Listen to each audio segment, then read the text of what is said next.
efetivamente há muitos anos com um foco de qualidade do ar interno. Então, quando a gente coloca uma renovação de ar adequada, tentando colocar mais vazão, mais distribuição do ar, uma ventilação adequada, é para onde estão indo as normas todas. E a tendência não é do Brasil, é uma tendência mundial, essa preocupação. Então, um pilar muito importante. Outro pilar é a descarbonização, e essa sim já é internacional já há alguns tempos. Quando a gente vai em uma feira dos Estados Unidos, é muito falada, é uma preocupação mundial. E é justamente a preocupação com as emissões de gases, né? Efeito estufa, etc, etc. E a segurança alimentar, é um outro pilar criado aí que a gente sempre achou importante, mas nunca foi falado assim claramente na Brava. Está mais ligado certamente ao pessoal de refrigeração. Aqui são os departamentos nacionais, que são 14, que eu havia falado ali atrás no organograma. Esses sim são os soldados, onde a gente trabalha. Então tem o de aquecimento, ar-condicionado automotivo, muito legal isso aqui, automação elétrica, o de comissionamento, comércio, e eu estou aqui, DNPC, Departamento Nacional de Empresas Projetistas e Consultoras. Sem contar vantagem, mas a gente é um dos mais atuantes departamentos aqui. Mas tem outros também, instalação e manutenção, que está crescendo bastante. Isolamento térmico, meio ambiente, qualidade do ar interior, que a gente tem uma sinergia muito grande, também fazem muitos eventos, né? Refrigeração, tratamento de águas, o Chaves inaugurou isso há alguns anos, e ele está ficando cada dia mais em evidência. A gente está entendendo mais a importância de ter uma água de qualidade. E o que isso reflete no nosso ar, né? Às vezes a gente pensa em sonhar, mas a qualidade é importante. Ventilação e distribuição de ar também está crescendo bastante. Aqui são alguns comitês. Esse, eu acredito, seja não desmerecendo os outros, mas é um dos mais importantes. O que é esse CB055? Todas as normas da BNT, evidentemente, são feitas com respaldo, né, com a organização de profissionais mesmo da BNT. Mas na nossa área, da AQR, todas são feitas dentro da Brava fisicamente. O pessoal da BNT vai lá, e isso é um trabalho assim, por ano todo. Então, são inúmeras normas. Não sei se alguém já participou, mas é muito interessante, e é livre para qualquer pessoa. Se quiser participar de uma reunião dessa, adaptar, escutar, aí vocês vão ver os diferentes modos de pensar. Chega um fabricante, ele vai defender o seu lado, um projetista, um professor de faculdade, quem trabalha com comércio, etc, etc. E um comitê desse, uma reunião dessa, abarca o mercado inteiro. É muito interessante, às vezes dá umas discussões, mas o resultado final é muito bom. O de eficiência energética, ele tende agora a ser mais eficaz, porque ele depende muito de relações governamentais. Então, ele está sendo reestruturado na Brava, e possivelmente a gente vai ter notícias boas mais adiante. Tratamento de águas, igual eu falei, que era um item desconhecido e se tornou, de alguns anos para cá, um item muito importante da nossa análise. Inclusive, se eu for falar de eficiência energética, eu tenho um comitê só para eficiência energética, mas tudo está linkado, né? É muito legal isso. Comitê Pigar, que fala sobre as emissões, tem um pessoal lá que acompanha toda essa história, desde lá atrás, sempre tem eventos, né? E ano que vem a gente tem a COP. Normas regulamentadoras, que não sabe, são aquelas normas trabalhistas, onde se a gente não estiver atento, é onde a gente, nas empresas, a gente pode levar muita multa, coisas irregulares. Então, por que existe esse daqui? Porque a gente sempre sabia que tinha tudo a ver com o que a gente fazia. Nós estamos falando de conforto térmico, estamos falando de saúde ocupacional. O tempo todo, nós estamos falando de qualidade do ar, conforto térmico, temperatura, umidade, tudo tem a ver com a TMS. E o Paulo Reis encabeçou esse movimento lá, e o pessoal, alguns integrantes da Brava, foram efetivos em escrever algumas coisas para a revisão dessas NRs. Então, quem pensa que a gente não tem nada a ver com isso, a gente tem tudo a ver. O Comitê de Mulheres, que é o xodó da Brava hoje, Eu até já fui em alguns eventos dessa, eu falei, não gente, para de fazer eventos, vocês fazem evento muito melhor que nós vamos, então nós vamos ficar um pouco com vergonha. Mas é um movimento muito interessante, porque a gente está vendo que sempre é falado de mulheres entrando no mercado de trabalho, e eu acho que isso aqui está dando uma turbinada para as mulheres entrarem mesmo em mercado de trabalho, né? Tem exemplos aí como a nossa Patrícia Tosa ali, a Laura que está lá atrás, então as mulheres tendem a seguir esses exemplos aí. Tem outros esses departamentos de comunicação e marketing, né? O pessoal trabalha bastante, departamento técnico que emite alguns atestados, treinamentos e cursos, para mim é um dos mais importantes. A gente vai ver lá na frente que a gente depende daqui. Eu acho que nenhum setor fica livre disso. Se a gente estiver treinando constantemente, ninguém vai andar para frente. Jurídico, esse departamento jurídico ele é muito. Ele trabalha bastante, mas, por exemplo, assim, na minha área de projeto eu não tenho tanta consequência, mas na área de fabricante, principalmente, eles dão uns resultados bastante interessantes. Departamento de Economia e Estatística, muito legal. Tem o Guilherme lá, ele faz apresentações mensais. Você pode pedir para ele temas para ele pesquisar, ele vai a fundo, não só empresas associadas à Brava, as outras também. Convênios e parcerias, se entrar no site, isso aqui dá para a gente ver. A ouvidoria com o Montemor chegando nela agora, eu acho que ela vai ser mais efetiva, então também é uma área importante. Bom, eventos, né? O nosso maior evento é a FEBRAVA, e junto, e quem foi esse ano viu o que foi a FEBRAVA, vou mostrar uma foto aqui na frente. Junto com ela tem um congresso, o Combrava, que também cresceu bastante. O meu xodó, que é o nosso Encontro Nacional de Empresas, Consultores e Projetistas, que ela acontece no ano IPA, junto com a FEBRAVA, e no ano PAR, ela é itinerante. Né? Então, cada ano PAR, a gente desloca todo mundo, vai para uma determinada cidade, e a gente linka isso com visita às fábricas. É um evento bastante interessante. O Expo Palindó, o NPC, a gente teve aqui em 2016. Tá? O Expo Palindó nós já tivemos ele 2 vezes aqui em Belo Horizonte. Quem foi vai lembrar, lá no CREA. Conatrat, fala de tratamento de água, agora eu falei, já tivemos um aqui. Encontro de Mulheres, que está crescendo a cada dia, a gente nunca teve aqui. Seminário de refrigeração, acho que sempre é mais em São Paulo.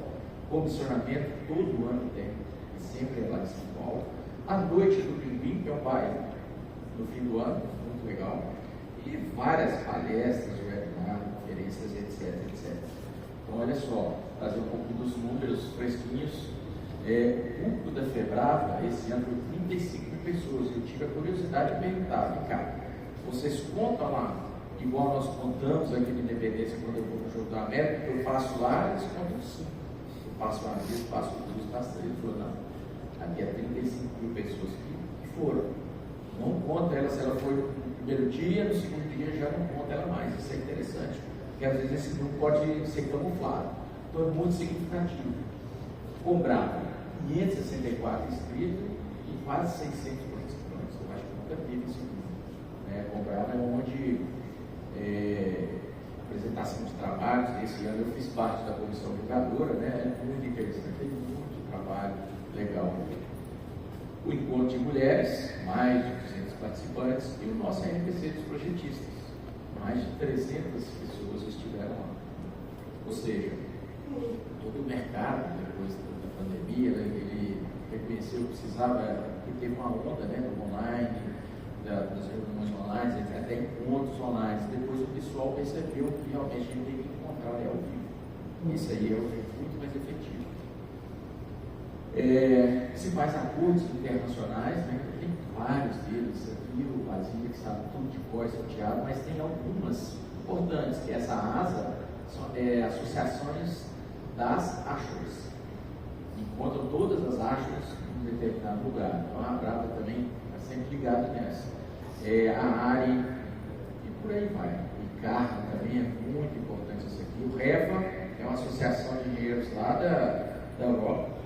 Então a gente teve contato tanto com a REVA quanto com a ASHA, que era sediada nos Estados Unidos, na época da pandemia, a gente trocava muita informação. Então tudo que chegava aqui no nosso setor já era em consonância com a REVA e com a ASHA, ou seja, a gente não ficou perdido de informações. Então, chegava uma certa informação, essas 3 associações tinham indiretamente uma ligação, né, pelos profissionais, e o que um falava, realmente o outro ia atrás. A SMAC é muito importante também. Acordos nacionais, vários, eu já tinha falado da BNT, né? Isso é muito importante, muito legal, as normas serem feitas lá. E são várias, a BRAFAC, a própria Anvisa, a Brava tem uma ligação bastante estreita com a Anvisa, né? Trocas de informações. A Apex, e todo ano a Brava tem um stand compartilhado na feira lá nos Estados Unidos, é muito legal ver isso lá. E Covisa é a vigilância de São Paulo, né? Então, como a sede está lá, eles têm uma ligação mais estreita lá. Agora, aqui, nós temos, eu posso dizer que a gente tem uma vigilância sanitária municipal aqui de BH, uma das melhores que, do nosso ponto de vista de ar-condicionado, tá certo? Uma das melhores que tem no Brasil. Tanto o pessoal de projeto, né, que eles não têm assim, a competência para aprovar ou reprovar o projeto de ar-condicionado, eles têm da arquitetura.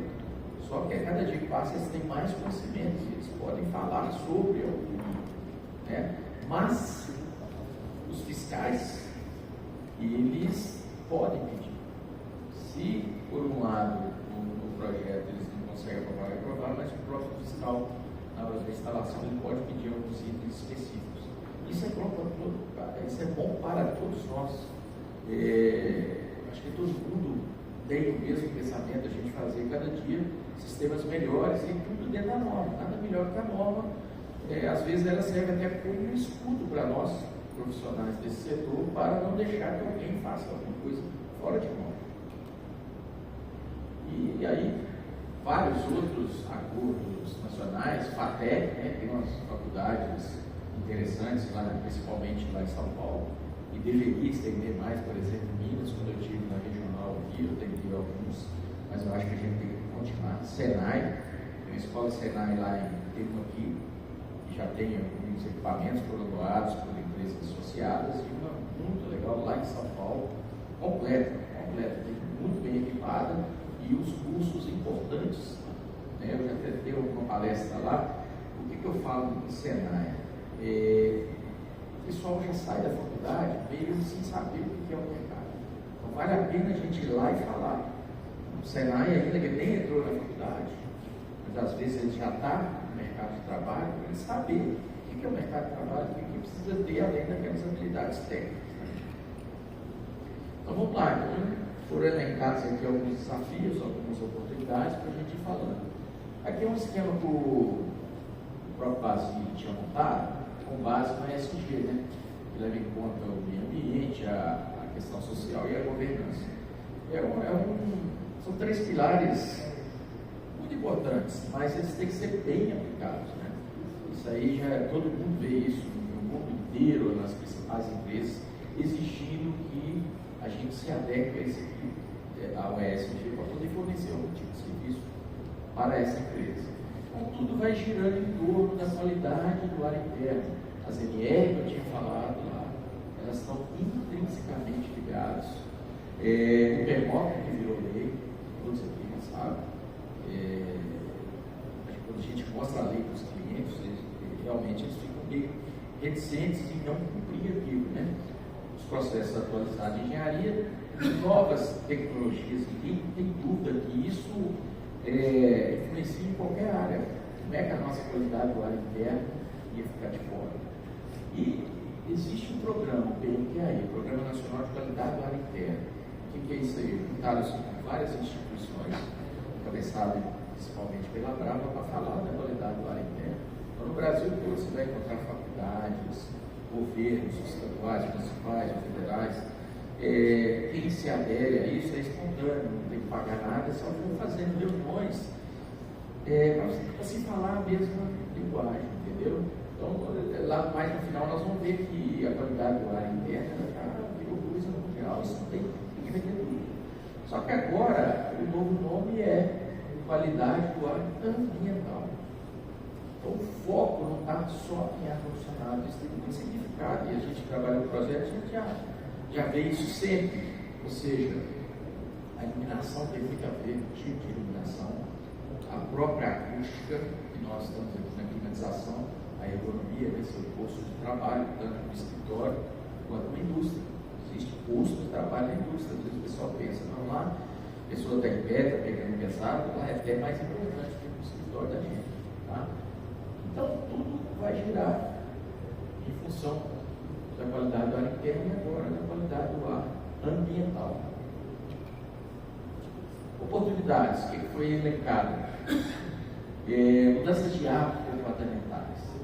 Isso aqui, ó, a tecnologia que a gente falou lá, call center,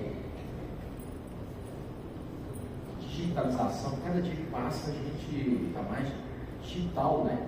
Eu estava conversando com um amigo que não conseguiu mandar um arquivo e-mail. Eu sempre considerei e-mail como oficial, para a gente ter uma história, qualquer projeto, qualquer processo e tal. E o arquivo não ia, ele mandou pelo WhatsApp e daquele tamanho todo chegou. Tá? Então essa relação nossa com a tecnologia, nós que somos mais velhos um pouco, ela é meio delicada, mas é um caminho sem volta. E tudo isso vai culminar em que novos data centers são grandes oportunidades. E o Brasil está no centro disso. Energia limpa, consome muita energia data center. E nós temos uma matriz que todo mundo conhece, muito limpa. No Brasil, isso é uma grande oportunidade. Quem é fabricante aí, quem realmente data center virou um negócio. Reformatação e consolidação das cadeias produtivas. Então, novas cadeias, PDV, né, de impacto positivo na refrigeração. Não é muito a minha área, mas o que o Brasil já tinha me comunicado é isso, o impacto na refrigeração. Então, quem é da refrigeração tem isso aí. Novos investimentos em infraestruturas, setor ligado à construção civil. Isso eu já tinha observado. Uma vez eu dei uma palestra aqui há uns 3 anos, e eu pesquisei lá, Estados Unidos, tipo 85% dos lares já tem ar-condicionado, e aqui é o contrário, 85% não tem. Então isso aqui é uma grande oportunidade. Aqui também seria na área alimentícia, que ele falou de segurança, seria mais ligado à refrigeração comercial. Mudança de diretrizes do governo. Então, por exemplo, na minha área já é obrigatória a UBI. E a questão da eficiência energética, igual eu falei lá, está intimamente ligado a eficiência energética com aprovações de governo, com a interação toda com o governo. Vou apressar aqui, que já deu 5 minutos, meu Deus, porque vai nas 4 horas, muito bem. Oportunidades 2, o próprio ESG, a própria emenda de Kigali, isso faz com que apareçam novas demandas com maiores exigências e nós temos que estar preparados para elas. Eu já falei lá atrás, já adiantei isso aqui, as normas regulamentadoras. Elas estão demandando uma maior exigência em cada ambiente climatizado também. Eu acho que isso aqui também é uma grande oportunidade, reforma, regulamentação e melhoria. A Covid deu muito de venda de equipamento de ar-condicionado. E isso continua. Você imagina, o pessoal foi tudo para casa. Ele queria um ar-condicionado para trabalhar em casa, é o home office famoso. E linkando isso aqui com o que eu falei lá atrás, então, as residências hoje no Brasil, só 20% possui pelo menos um equipamento, virou um negócio assim muito grande. E esse último são consumidores mais esclarecidos que a gente viu. O pessoal, cada dia que passa, entende mais o que é ali e de IEP. Agora, os desafios são muitos, né? Quem aí vai falar que nós não estamos numa crise de mão de obra? E não é só nossa brasileira, a mão de obra está para todo lado. Olha só, como é que a gente mede uma produtividade, que é um número, é uma palavra muito falada, mas a gente às vezes não sabe o que quer dizer. Você pegar um país, você medir a produtividade dele, você tem que dividir o PIB do número de horas trabalhadas. Está difícil, o Brasil está mas está muito atrás de vários, até países da América Latina, da América do Sul. Então, olha só, variáveis-chave, baixa capacidade de consumo das famílias, isso é notório no Brasil, isso aí são os desafios que a gente tem para poder pegar as oportunidades. A inflação, que nunca dá sossego para nós, as guerras, querendo ou não, as guerras, aparece uma oportunidade e às vezes as guerras elas atrapalham um pouco. Já foi falado aí mesmo de Galho e Permóvel. E aqui eu vou falar uma coisa que Basílio me explicou isso aqui, o bônus demográfico, todo o país passa por isso. É um período que a população em idade ativa, pessoas entre 15 e 64 anos crescem mais rapidamente, é onde a oportunidade da nossa produtividade ser mais alta. O que acontece no Brasil? O nosso pico foi em 2020, segundo pesquisa. Então, o desafio é a consequência positiva para quem ainda não passou na dinâmica lá demográfica, são oportunidade de empregos, melhores remunerações, escolaridade, qualidade de vida, expectativa de vida, inclusive. Então, nós já passamos por aquele pico. Como que a gente vai fazer para nos desafiar? A própria taxa de fecundidade no mundo todo está caindo. Isso dificulta um pouco essa formação de mão de obra. Nós já estamos falando em transição demográfica no Brasil.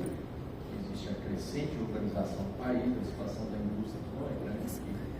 As mulheres que eu falei lá atrás, esse contingência de trabalho. Aqui eu vou passar mais rápido, porque já está aqui dando aqui quietinho. Só para a gente ver a pirâmide, olha só, eu falei, a gente tem ido, aqui em 2000, a gente já estava um pouco legal nessa faixa daqui até aqui, mais ou menos. E essa aqui pequenininha, que são os pessoal mais idosos, mas olha só, 2020, que foi o nosso ápice, dessas três aqui ser mais gordinha, e a outra nem tanto, 2040 vai estar daquele jeito, e em 2060 mais, são grandes desafios, colocado ao lado da outra. Então, olha só, necessidade básica do nosso setor, nós precisamos, igual eu falei lá atrás, treinamento. Cada um de nós tem que estar consciente disso, tem que capacitar cada profissional de qualquer nível. E isso a Brava faz muito bem. E outras instituições, e hoje essas instituições estão conversando entre si. Bom, já me deu o fim aqui, mas eu queria falar só mais uma coisinha que aconteceu lá naquele encontro da ONU sobre qualidade do ar interno. Só tem mais essa pergunta. O Leonardo Kozak, que é o nosso presidente, ele se encontrou e assinou um acordo com esse tanto de instituições. Eles criaram um encontro. O Léo vai nos representar sobre qualidade do ar interno. Então, eles vão combinar algumas diretrizes. Então, olha só, que a gente aqui que fica batalhando em colocar a renovação de ar daqui e dali, nós vamos esbarrar lá no mundo. Então, amanhã, se a gente não está preocupado com isso, ontem, amanhã a gente pode deparar com uma grande empresa falando, olha, se você não fizer isso, não vou conseguir te contratar. Tá? Então, a pena que é muito rápido, né? Mas é mais ou menos isso aí que a gente queria apresentar para vocês. Isso aqui saiu na mídia. E é isso aí. Tá bom? Muito obrigado.